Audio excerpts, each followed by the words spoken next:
On retrouve de plus en plus dans nos logiciels de retouche photo des fonctions de masquage en intelligence artificielle, notamment un masque en intelligence artificielle pour faire une sélection du ciel. Souvent, ce masque en intelligence artificielle-là va faire un excellent boulot pour faire une sélection et pour qu'on puisse par la suite donc apporter des retouches à notre ciel.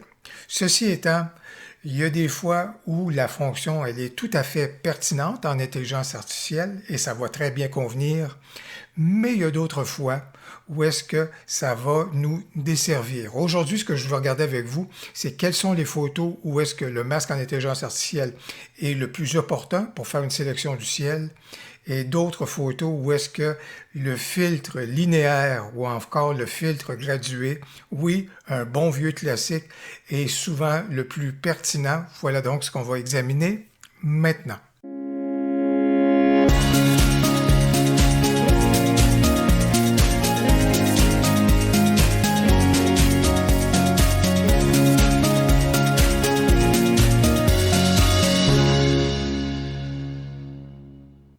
Mon propos d'aujourd'hui vise à partager avec vous certains points de repère qui peuvent vous amener tantôt à sélectionner un masque en intelligence artificielle pour faire une sélection de votre ciel et tantôt vous tourner vers un bon vieux classique qui est le filtre gradué ou encore le filtre linéaire selon la terminologie des logiciels de retouche photo. Et aujourd'hui, je suis dans Lightroom, mais je pourrais être dans n'importe quel autre logiciel de retouche photo qui offre les deux outils. Alors, par exemple, dans ce cas de la première situation, vous voyez que j'ai demandé à Lightroom Classic, dans ce cas-ci, de faire une sélection du ciel et la sélection, elle a très bien opéré.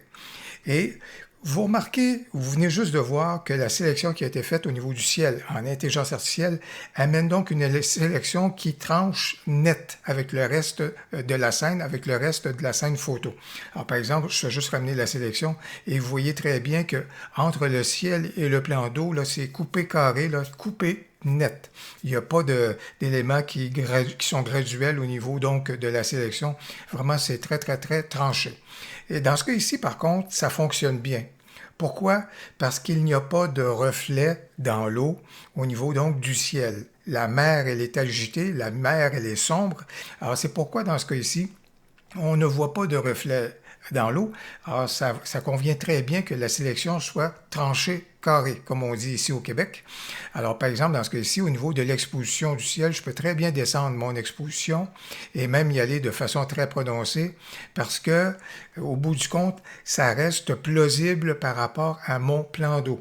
Alors, voilà donc pourquoi, dans ce cas-ci, la sélection en intelligence artificielle, là, elle est tout à fait correcte et ça peut me permettre par la suite, donc, de travailler certains éléments au niveau, donc, de mon ciel. Alors, puisqu'il n'y a pas de reflet dans l'eau, comme je vous dis, la façon qu'opère le logiciel ou le masque en intelligence artificielle convient très bien. Dans le cas de cette photo-ci, j'ai encore demandé donc au logiciel de faire un masque et de créer un masque en intelligence artificielle sur le ciel. Et vous pouvez donc constater que le masque c'est bien créé, c'est tout à fait correct. Vous voyez donc la scène qui est là. Le petit problème, vous voyez bien vers quoi est-ce qu'on s'en va, c'est-à-dire que le masque a été créé sur le ciel. Or, le ciel se reflète dans l'eau, et non seulement il se reflète dans l'eau tout de suite immédiatement après la ligne d'horizon, mais également dans la mare d'eau là, qui est juste au premier plan. Alors, le petit problème qu'on va avoir, étant donné que le masque il est sélectionné, mais qu'il s'agit exclusivement du ciel, c'est-à-dire que si, par exemple, je commence à sous-exposer le ciel, si je commence à corriger les hautes lumières, vous voyez que c'est en train d'opérer juste là, mais ça n'opère pas ailleurs, donc au niveau donc de ma photo. Je suis en train d'assombrir le ciel comme c'est là, j'ouvre les blancs. Par rapport à tout cela, au niveau de la texture et au niveau de la clarté, je vais amoindrir le tout, mais il y a quelque chose qui n'opère pas, c'est-à-dire que ça l'a corrigé ou ça l'a apporté des modifications au ciel, mais strictement dans le haut de la ligne d'horizon et absolument rien à ce moment-là sur l'eau qui est évidemment sous la ligne d'horizon. Alors, il y a un problème avec cet élément-là. Et encore une fois, si vraiment je vais sous-exposer là, de façon très importante au niveau du ciel, et juste pour vous montrer là où est-ce que c'est vraiment pas plausible comme correction, quand on voit qu'on sous-expose le ciel de cette façon-là et qu'il y a à peu près, à tout fin pratique, aucun impact sous la ligne d'horizon. Alors, vous voyez dans ce cas ici, le choix de la sélection en intelligence artificielle n'est pas le plus judicieux. Alors, je vais donc opérer une sélection grâce au dégradé linéaire.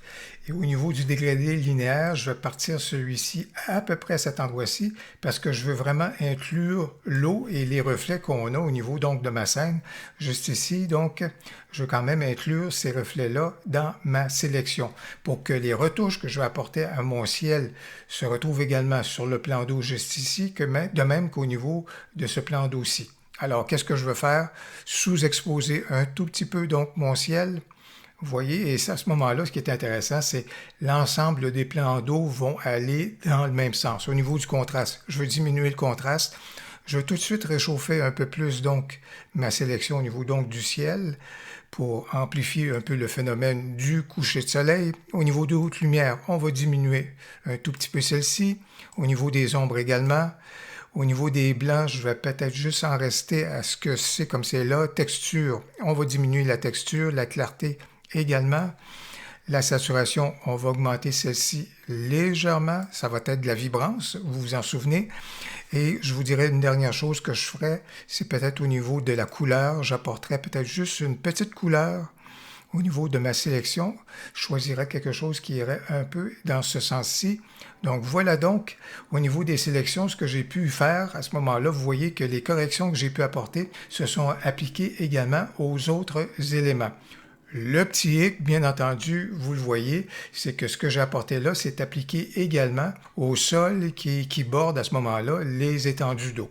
Alors, qu'est-ce que je vais faire? Je vais évidemment soustraire le tout et dans ce cas-ci, je vais me tourner vers un autre filtre ou un autre masque, c'est-à-dire le masque gamme de luminance. Avec celui-ci, qu'est-ce que je vais faire? C'est que je veux m'assurer de soustraire à ce moment-là, comme je le disais, le sol qui borde les étendues d'eau. Alors, je vais juste aller dans la gamme de luminance et je vais commencer et je vais afficher ici la sélection. Je vais afficher tout cela tout simplement pour voir et savoir où arrêter au niveau donc de ma sélection. Partout où il y a de la lumière, où est-ce qu'on voit des hautes lumières et du blanc, ça veut dire que le masque opère à ces endroits-là et le masque n'opère pas là où est-ce que c'est en noir ou en grisé de façon foncée. Alors je sais que jusqu'à maintenant, ça, je favorise surtout le ciel, et de même que les étendues d'eau. Voilà donc qui me convient très bien. Je pense que j'arrêterai là. Une dernière chose qui est à souligner au niveau du filtre gradué qu'on vient juste d'utiliser, c'est que l'effet, il est régressif selon la plage et la sélection qu'on fait. Par exemple, l'effet va être à 100% au niveau donc du ciel, un peu moins au niveau de l'étendue d'eau qui est sous la ligne d'horizon et encore moins au niveau donc de l'eau qui est au premier plan, selon la façon qu'on a effectivement ajusté notre filtre gradué. Voilà donc un des bénéfices également qu'on a lorsqu'on se tourne vers ce bon vieux classique. J'espère que la vidéo vous aura été utile pour découvrir les points de repère à tenir en ligne de compte afin de déterminer à quel moment donné l'outil de masque en intelligence artificielle pour sélectionner le ciel convient le plus et à quel moment donné le filtre gradué peut encore vous rendre de précieux services. Si vous avez aimé la vidéo, n'hésitez donc pas à cliquer sur j'aime et surtout, n'hésitez pas à commenter. J'ai bien hâte de vous lire. Au plaisir, à la prochaine.